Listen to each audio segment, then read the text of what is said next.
I was dreading this part of the series, but it went just fine. Everything turned out fine. This is me rebinding Justine Cooks into a custom special edition to practice my bookbinding skills. And this hand embroidery is going to go embedded in the cover.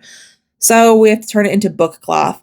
I did some experimentation that I have cut out of this video. I'll do a longer form video to show you like what I tried that didn't work.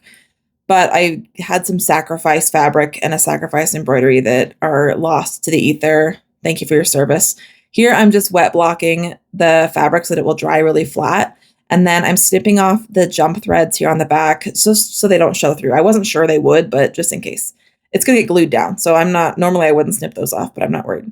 So when you do book cloth, normally you glue, you add this sheet of glue. This is a heat and bond, which is basically a big sheet of glue that you melt with an iron onto the back of fabric.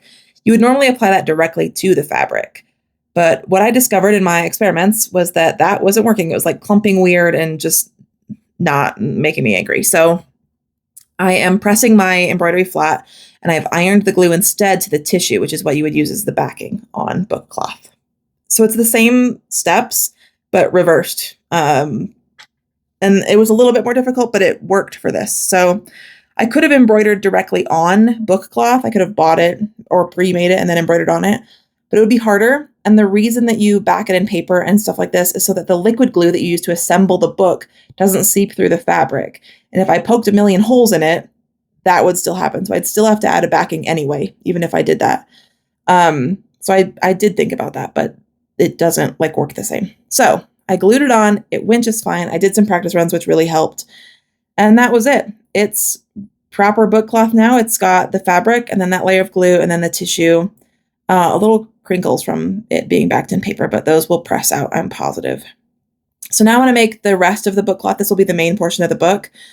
I am just pressing out this is quilting cotton and I have washed and dried it. I don't want any chemicals on it so that when I put the heat transfer foil on to add the title of the book, it sticks really well. And I'm just ironing this glue sheet on. This is how I normally do it, is the glue first, and then I add the tissue paper on the back. That's easier for me.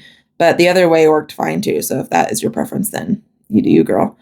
Yeah, so this is the book cloth. It's like, honestly, it's way easier to do it this way than it is to do an embroidery, but the embroidery part worked.